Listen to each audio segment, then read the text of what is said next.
우리 하나님 말씀 찾도록 하겠습니다. 하나님 말씀 누가복음 8장 40절에서 56절까지 말씀입니다.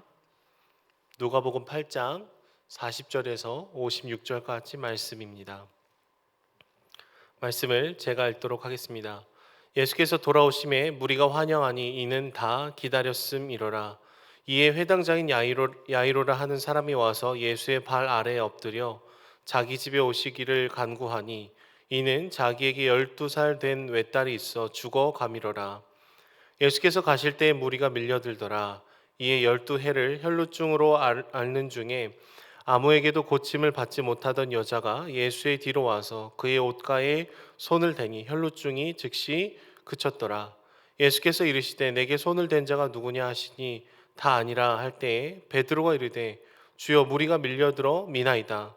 예수께서 이르시되 내게 손을 댄 자가 있도다. 이는 내게서 능력이 나간 줄 알미로다 하신대 여자가 스스로 숨기지 못할 줄 알고 떨며 나와 엎드려 그 손댄 이유와 곧 나은 것을 모든 사람 앞에서 말하니 예수께서 이르시되 딸아 내 믿음이 너를 구원하였으니 평안히 가라 하시더라. 아직 말씀하실 때 회당장의 집에서 사람이 와서 말하되 당신의 딸이 죽었나이다. 선생님을 더 괴롭게 하지 마소서 하거늘 예수께서 들으시고 이르시되 두려워하지 말고 믿기만 하라.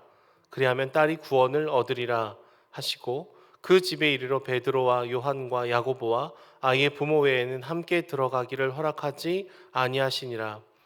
모든 사람이 아이를 위하여 울며 통곡하매 예수께서 이르시되 울지 말라 죽은 것이 아니라 잔다 하시니 그들이 그 죽은 것을 아는 고로 비웃더라. 예수께서 아이의 손을 잡고 불러 이르시되 아이야 일어나라 하시니 그 영이 돌아와 아이가 곧 일어나거늘 예수께서 먹을 것을 주라 명하시니 그 부모가 놀라는지라. 예수께서 경고하사 이 일을 아무에게도 말하지 말라 하시니라. 아멘. 한 달 전쯤에 집에 있는데 제가 갑자기 열이 나고 몸이 아프기 시작했습니다. 그리고 목이 붓기 시작을 했고 컨디션이 계속해서 나빠지기 시작을 했습니다. 그래서 자체적으로 집에 스스로를 격리시키고 병원에 가서 코로나 검사를 했던 적이 있는데요. 에이, 아니겠지 싶었는데 만약에 제가 코로나가 걸렸다고 한다면 그 날에 이제 제가 만난 사람이 꽤 많고 교회 식구들 또 제가 갔던 장소 그 곳곳들이 계속해서 이렇게 떠오르게 되는 것입니다. 내가 지나갔던 그곳에 이렇게 막대한 피해를 주게 된다고 생각하니까 너무 걱정이 되고 너무 아찔한 것이죠. 하지만 다행히 음성이 나왔습니다. 그래서 아주 편안한 마음으로 이제 교회 사무실에 출근을 하게 된 것이죠.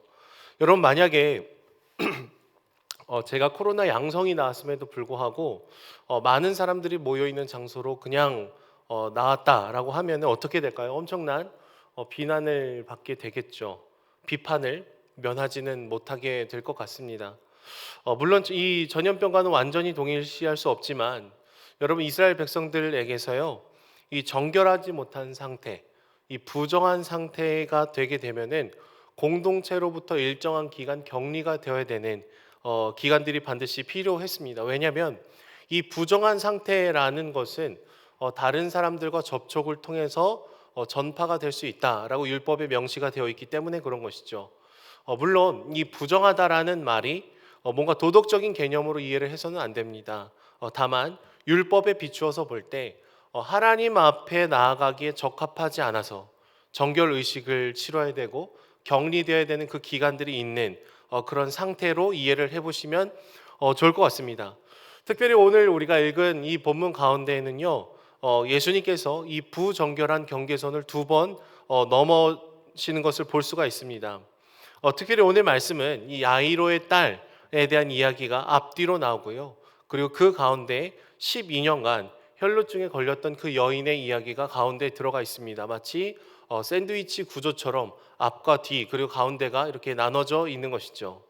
하지만 이 두 이야기 속에 등장하는 사람들은 모두 하나님 앞에 나아가기에 적합하지 않은 상태, 율법으로 치면 부정한 상태에 빠져 있는 것을 저희가 볼 수가 있습니다.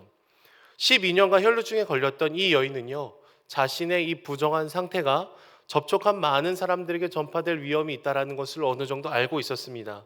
사실은 그렇기 때문에 일정 기간 격리가 되어야 되는 그런 상태였던 것이죠. 정결 의식이 필요했고 시간이 분명히 필요했었습니다.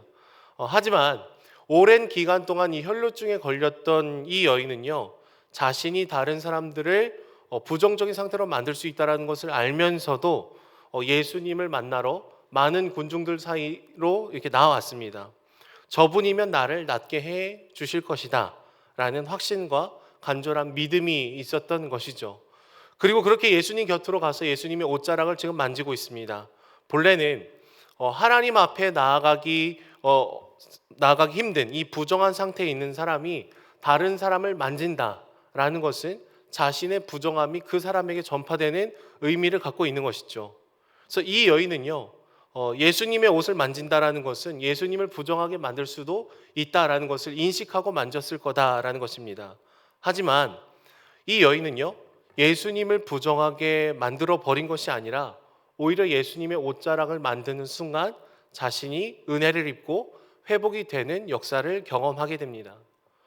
예수님의 능력이 그 모든 것을 압도하기 때문에 예수님의 오염이 되는 것이 아니라 오히려 방향이 역전이 되어서 부정이 정결하게끔 되어 버린 것이죠. 그리고 예수님은 다소 무모했던 이 여인을 바라보시면서 딸아 네 믿음이 너를 구원했으니 평안히 가라라고 얘기를 해주셔요. 여러분, 이 여인을 이르러 딸이라고 불러주신다라는 것은요, 그녀를 가족으로 받아들이셨다라는 의미로 볼 수가 있겠습니다. 그리고 보통 유출이 끝난 다음 제사장에게 가서 이 정결 예식을 치렀어야 됨에도 불구하고 예수님이 그냥 그 자리에서 평안히 가라라고 얘기를 해주신 것은 예수님의 그 능력으로 인해서 완전한 거룩함이, 정결함이 회복되었다라는 것을 공식적으로 선언을 해주고 있는 것이죠. 지금 예수님은 이 구약 시대에 준비가 되어 있었던 이 율법, 이 제사를 완전히 뛰어넘으시는 행보를 보여주고 있는 것입니다. 그리고 두 번째 부정한 자는 바로 야이로의 딸이었습니다. 회당장이었던 야이로는요, 죽어가는 딸을 뒤로 두고 예수님을 찾아 나서게 됩니다. 그리고 예수님께 자신의 집에 와서 자신의 딸을 살려달라는 것을 요청을 합니다. 하지만 말씀을 보시면 예수님이 그 집으로 걸어가는 사이에 많은 사람들이 예수님 주변에 몰려 있고 또 그 사이에 혈루증의 여인을 치료하는 이 사건들이 끼게 되면서 예수님의 그 걸음걸이가 이렇게 지체되는 것을 보여주고 있습니다. 지금 한시가 급한 야이로의 마음에는 너무 답답한 심정이 있었을 것입니다. 그리고 그런 과정 가운데 야이로의 집에서 하인들이 오게 됐죠. 그들이 전하는 말이 무엇입니까? 당신의 딸이 이미 죽었습니다 라는 거예요. 이 말을 들으면 아버지 된 자로서 심장이 쿵 하고 내려앉았을 것입니다. 그리고 그 하인들은 한마디를 더 붙입니다. 이미 죽었으니까 굳이 선생님을 데리고는 수고를 하지 마십시오 라는 얘기를 하죠. 하지만 여러분, 예수님은 이 모든 상황을 보고 들으신 다음에 뭐라고 얘기하고 있습니까? 두려워하지 말고 믿기만 하라 라고 얘기를 하시죠. 여러분, 보통 구약 성경의 말씀을 보시면은 이 죽어있는 자의 몸, 시체를 만지게 되면은 부정해진다라고 얘기를 합니다. 하나님의 거룩함을 침해하는 가장 심각한 부정, 정결하지 못한 상태다라고 얘기를 했어요. 그래서 정결 예식이 반드시 필요한 상황이었던 것이죠. 하지만 예수님은 죽어있는 시체에 그 소녀의 손을 잡으십니다. 그리고 아이를 불러 일으켜 세우시죠. 야이로의 소중한 딸을 지금 살려내고 있더라라는 거예요. 시체의 이 부정함이 예수님께 전가된 것이 아니라 예수님의 그 능력이 다시금 딸을 살려내는 역사가 일어나고 있다라는 것입니다. 우리는 이 본문 가운데 계속해서 예수님이 구약의 말씀을 성취하시고 더 온전하게 이루어가고 있다는 것을 저희는 집중을 해야 되는 것이죠. 그리고 우리의 부적절한 상태, 부정한 상태 위에 예수님께서 만져주실 때 오히려 정결하고 살아나고 회복의 역사가 일어난다라는 것을 저희가 보게 되는 것입니다. 그리고 그런 과정 가운데요, 우리 한 사람 한 사람의 이 믿음이라는 요소를 주님께서 원하시고 사용하신다라는 것을 말씀하고 있어요. 혈루증 걸렸던 이 여인에게 너의 믿음이 너를 구원했다라고 얘기를 해주고 있고요. 야이로에게는요, 두려워하지 말고 믿기만 해라라고 얘기를 하고 있습니다. 주 안에 사랑하는 여러분, 우리가 살아가다 보면은 가끔은 우리 삶에 여전히 힘들고 어려운 일들, 그런 일들이 참 많을 때가 있습니다. 하지만 그런 상처와 아픔들이 오히려 하나님께서 그 상처와 아픔들을 만져주시면 또 다른 기회의 통로가 되는 것을 저희가 보게 되는 것이죠. 그저 상처로 남아있는 것이 아니라 다른 사람의 아픔을 이해하고 공감할 수 있는 상흔으로 바뀌게 되는 경험을 종종 하게 됩니다. 하나님이 만져주심이 없을 때는 여전히 트라우마처럼 남아있어서 깊고 깊은 상처로 우리에게 남아있지만 주님이 만져주시면 그 상처가 별이 될 수 있는 것이죠. 나와 똑같은 어둠의 길을 걷는 사람에게 우리는 같은 어둠을 걸어본 사람으로서 빛을 비춰줄 수가 있게 되는 것입니다. 저는 신장이 안 좋은 상태에 있는데요. 몸이 낫지 않는 가운데 있습니다. 목사가 되었지만 제 몸이 왜 아픈지, 어떤 목적으로, 어떤 의도로 이런 기능이 좋지 않은지에 대해서는 여전히 잘 모르겠습니다. 하지만 이 쉽게 해결되지 않는 이 고통 가운데 저도 걸어가고 있고 또 그런 고통을 걸어가고 계신 분들을 마주하게 될 때에 오히려 그들의 아픔을 더 깊이 공감할 수 있게 되고 함께 마음을 나눌 수 있는 자리로 초청이 될 때가 많습니다. 하나님께서 저의 약함을 만지실 때에 저의 약함이 강함이 되는 순간이 되는 것이죠. 여러분, 오늘 말씀에 나오는 이 혈루증에 걸린 여인과 야이로의 이 고백처럼 나에게는 주님밖에 없다라는 그 고백, 내게는 다른 답이 없다라는 그 마음, 그래서 주님을 더 깊이 붙들고 나아가는 그 믿음을 보이며 나아갈 때 하나님께서 우리의 상처를 만지시고 우리 힘듦과 아픔을 만져주실 줄로 믿습니다. 절망 가운데 있었던 우리의 삶이 다시금 생명의 삶으로, 능력의 삶으로 일어나는 놀라운 역전이 일어나는 이 새벽이 되시기를 축복합니다. 우리 함께 기도하면서 나아가도록 하겠습니다. 제가 먼저 기도하겠습니다. 하나님, 감사합니다. 참 힘들고 어려운 순간들이 많을 때 우리의 힘으로 살아갈 수 없음을 주께 고백합니다.